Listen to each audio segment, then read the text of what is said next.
Well, you guys convinced me to do it. An episode on new strings versus old strings. So far on this journey of recording the perfect guitar tone, we've gone over setups, guitar choice, pickups, and tone woods, and even had Jeff Loomis join us to talk about finding the right pick. That means that the last thing we can do before hitting some sort of hardware, whether it be preamps, converters, DI boxes, etc., is to change the strings. This is the final thing we can do to the guitar itself, and it's pretty wild to see how overlooked this step is. I wasn't originally going to do this episode because I figured this one would be common sense by now, but maybe people don't hear the difference enough without a solid AB. People literally leave their strings on for years without changing them and don't understand how detrimental it can be to their tone, even if it's a couple weeks. By the end of this video, you'll know the difference between fresh and dead strings, and I'll give you a pretty neat trick to make dead strings sound like fresh ones. This trick is definitely for the poor boys, and since we're on the subject of subs, make sure you hit that subscribe button and leave a comment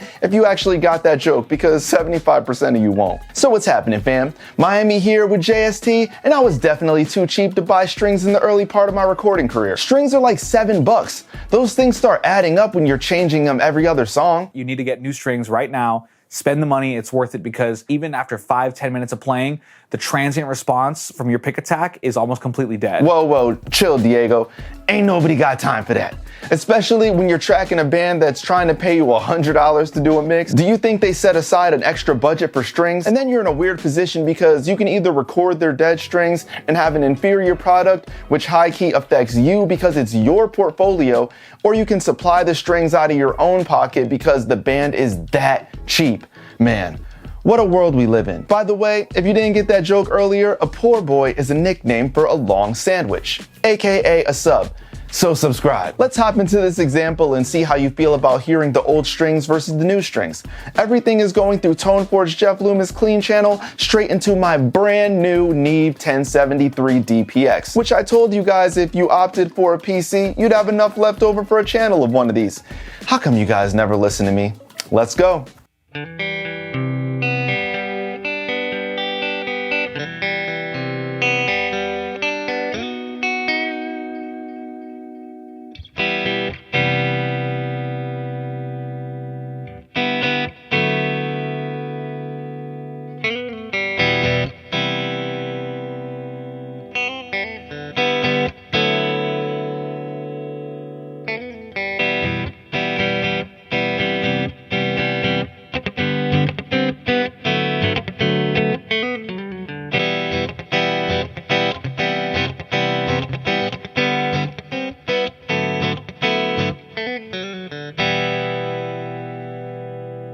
Can we please have a moment of silence for the dead strings?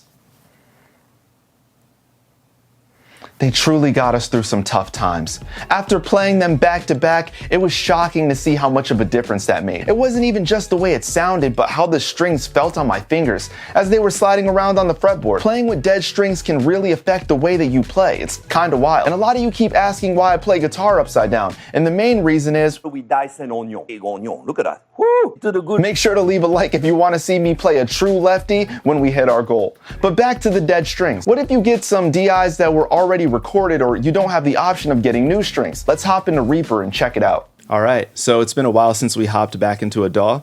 I'm gonna show you guys a little trick to do when you have dead strings and you're trying to figure out how to make something still sound good, because it can get rough, as you heard earlier. What I like to do is hold out a G chord with my dead strings, and then I like to keep a saved G chord with fresh strings, so that I can EQ match the dead strings to the fresh strings.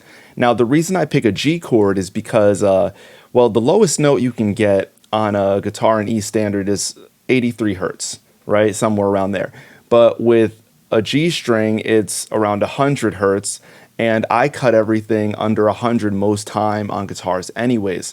So by doing that and holding that G chord, I'm getting the entire frequency spectrum. So let me go from the dead string to the fresh string so you can hear the difference before we do any type of EQ matching.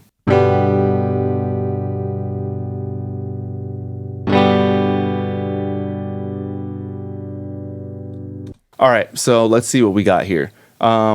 I'm going to record the snapshot of the fresh strings. And the thing is, you can do this one time and just save the file forever. So anytime strings are dead, you can go back and EQ match to that. That's what's neat about this.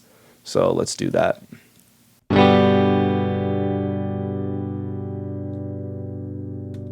It's getting a pretty good overall spectrum of everything. And now let's capture the other side. And now let's see how different the curve is.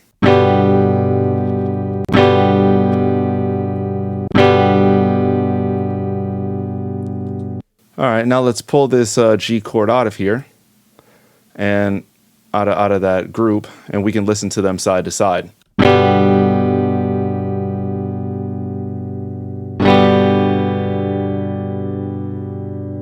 Much, much closer. Let's see if we push it a little further.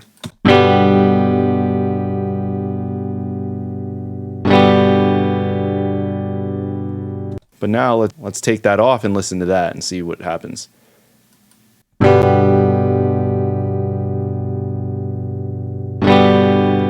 So yeah, that is one quick way to make sure that you can always save yourself with dead strings just by having a saved chord rung out. You can do this in literally one of each chord. You could do a D chord, a G chord, an A chord, all of them, and have them saved with fresh strings that you put on. And then whenever you have a situation like, you know, someone sent you some DIs and they're messed up, just grab one of these guys and just EQ match to it, and then just apply that to the whole DI. And it'll definitely sound better than just letting it stay as dead strings. Wait 1 second. Since we're still in the session, let's listen to the example from before, just the DIs without any amps on them.